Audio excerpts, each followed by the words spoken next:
firman Tuhan pada pagi hari yang indah ini, yaitu dengan topik mengikut Tuhan dengan sungguh-sungguh.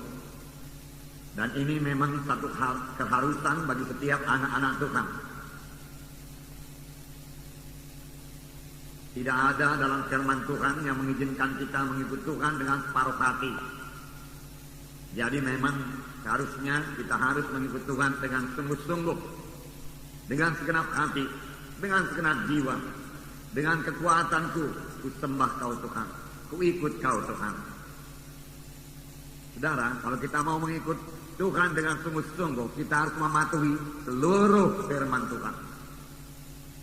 Kita tidak bisa mengambil sebahagian saja. Apa yang kita suka kita ambil, kita terima. Apa yang kita senangi kita terima, kita pakai. Tetapi apa yang tidak kita senangi kita tinggalkan. Firman Tuhan adalah makanan rohani bagi kita. Tetapi bukan sebagaimana makanan badani, saudaraku, yang sudah pernah kita lihat, saudaraku, dalam pesta-pesta di mana satu meja panjang disediakan. Dan di atas meja panjang itu disediakan banyak makanan. Lalu kita pun datang dan memeriksa semua makanan itu. Lalu kita ambil makanan apa yang kita sukai. Lalu kita tinggalkan makanan apa yang kita tidak sukai. Saudaraku, bukan demikian dengan firman Tuhan. Kita harus menerima seluruh firman Tuhan. Apakah itu merupakan teguran kepada kita, larangan kepada kita, perintah kepada kita, kita terima semua. Dan kita laksanakan dengan baik firman Tuhan tersebut, saudaraku. Saudara yang kekasih dalam nama Yesus, barulah kita boleh menerima janji-janji Tuhan. Nah, ada 4 perkara, saudaraku, dalam firman Tuhan yang harus kita perhatikan dan patuhi sungguh-sungguh. 4 perkara. Yang pertama, saudaraku, yaitu janji-janji Tuhan, janji-janji Allah. Alkitab berisi banyak janji-janji Tuhan. Kalau Coyonggi berkata sekitar 33.000 janji Tuhan. Ada hamba Tuhan yang lain berkata hanya 7.000 atau 9.000 janji Tuhan. Puji Tuhan, walau 7.000, walau 9.000 itu cukup banyak. Apalagi kalau 33.000, itu membuat saya bersuka cita. Dan saudara bersuka cita tentunya dengan janji-janji Tuhan yang begini banyak. Puji Tuhan, buat kita bersuka cita. Tetapi firman Tuhan bukan hanya berisi janji-janji Tuhan saja. Firman Tuhan juga berisi perintah-perintah Tuhan yang harus kita laksanakan, harus kita patuhi. Perintah-perintah Tuhan. Kalau firman Tuhan berkata lakukan ini, kita harus melakukannya. Berbuat begini, kita harus berbuat. Karena itu perintah Tuhan.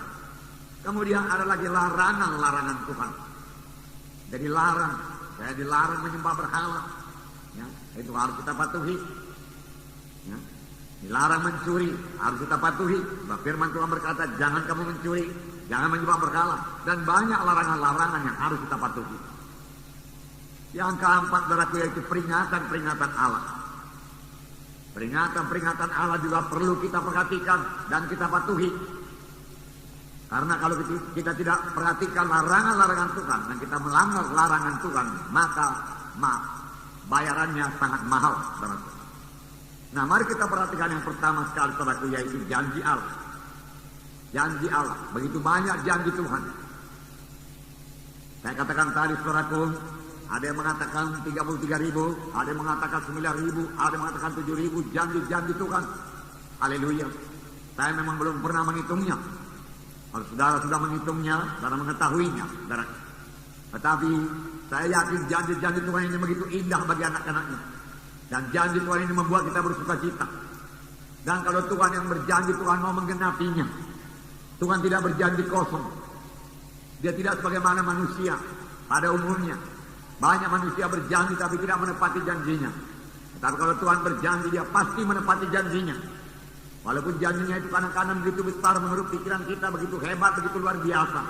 Tapi kalau Tuhan sudah menjanjikannya, Tuhan menggenapinya. Dan tidak ada yang mustahil bagi Tuhan, saudara. Yang perlu kita perhatikan, supaya doa kita dijawab Tuhan, saudara. Cuma masih banyak doa yang belum dijawab Tuhan. Padahal saudaraku yang berdoa itu berkata, apa yang saya doakan ini adalah janji Tuhan. Tetapi mengapa belum genap dalam hidup kita? Ada saya dengar anak-anak Tuhan yang berdoa dengan begitu baik, begitu lancar. Dan dia mengutip banyak firman Tuhan, tetapi tidak jahit dalam hidupnya. Di manakah kesalahannya ini? Apakah yang perlu kita perhatikan? Yang pertama sekali, saudaraku, kita perlu memperhatikan kepada siapakah janji Tuhan itu diberikan. Apakah kita termasuk di dalamnya apa tidak? Kalau kita tidak termasuk dalam janji Tuhan tersebut, maka janji itu tidak akan bisa kita minta. Kita minta pun tidak akan genap. Misalnya saya berkata kepada saudara, siapa di antara saudara yang berumur 50 tahun ke atas, saya mau memberikan sebuah Alkitab kepada saudara. Tidak semua saudara akan menerima Alkitab. Mengapa? Karena tidak semua saudara berumur 50 tahun ke atas. Siapa yang dapat menerima Alkitab tersebut? Hanya yang berumur 50 tahun ke atas, jadi terbatas. Demikian perjanjian yang diberikan Tuhan. Dalam keempat Injil kita melihat, saudaraku, bahwasanya kalau Tuhan berjanji, Tuhan tujukan kepada siapa janji itu. Dan biarlah saya katakan kepada saudara, kebanyakan janji Tuhan ditujukan Tuhan kepada murid-muridnya. Pada murid-muridnya. Ada yang berkata, saudaraku, dan dia menghitung, saudaraku, ayat-ayat yang diucapkan Tuhan Yesus. Saudara, ayat-ayat yang diucapkan Tuhan kepada murid-muridnya berjumlah 900 ayat lebih. Dan ayat-ayat yang diucapkan Tuhan kepada orang lain pada umumnya, misalnya orang Farisi, Saduki, Saudaraku, dan yang lain-lain, kurang daripada 900 ayat. Jadi Tuhan Yesus lebih banyak bicara kepada murid-muridnya daripada kepada orang luar.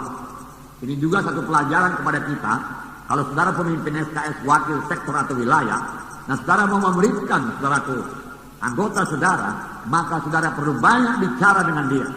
Sama sebagaimana Yesus, banyak bersama-sama dengan murid-muridnya, dan banyak mengajar murid-muridnya. Bahkan Tuhan lebih banyak bicara kepada murid-muridnya daripada kepada orang luar. Tidak heran semua murid-muridnya jadi berhasil berarti menyampaikan maksud Tuhan dalam hidupnya. Demikian juga kita. Kalau kita mau memuridkan orang lain, kita harus, saudaraku, memberi banyak waktu kita, saudaraku, kepada murid kita tersebut, saudaraku. Dan banyak berbicara kepada mereka, saudaraku. Nah, ini adalah sistem magang, saudaraku, yang sudah kita pelajari. Haleluya, saudaraku. Nah, saudaraku yang kasih dalam nama Yesus, kepada siapakah janji Tuhan tersebut? Perlu kita perhatikan. Kalau memang kepada saudara, maka janji Tuhan itu akan genap bagi saudara. Saya katakan tadi Tuhan Yesus banyak bicara kepada murid-muridnya.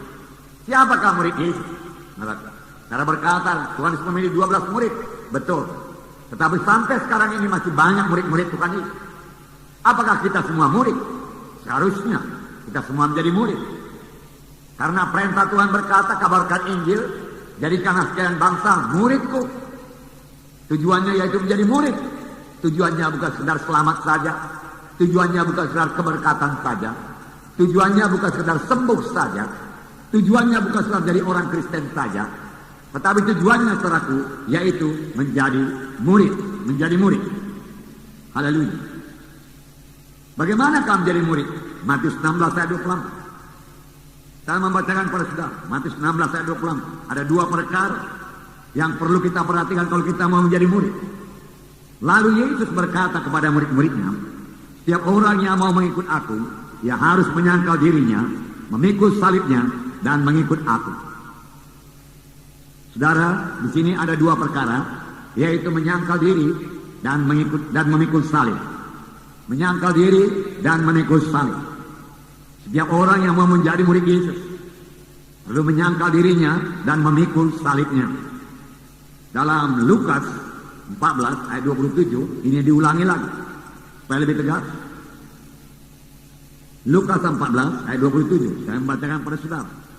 Barang siapa tidak memikul salibnya dan mengikut aku, ia tidak dapat menjadi muridku. Nah, barang siapa tidak memikul salibnya dan mengikut Yesus, ia tidak dapat menjadi muridku. Tidak dapat menjadi muridku. Kalau firman Tuhan berkata tidak dapat, itu berarti tidak dapat. Dua perkara harus kita genapkan kalau kita mau menjadi murid Yesus. Menyangkal diri, mengangkat salib. Menyangkal diri, mengangkat salib. Kalau kamu tidak menyangkal diri dan tidak mengangkat salib, kamu tidak dapat menjadi muridku. Dua perkara.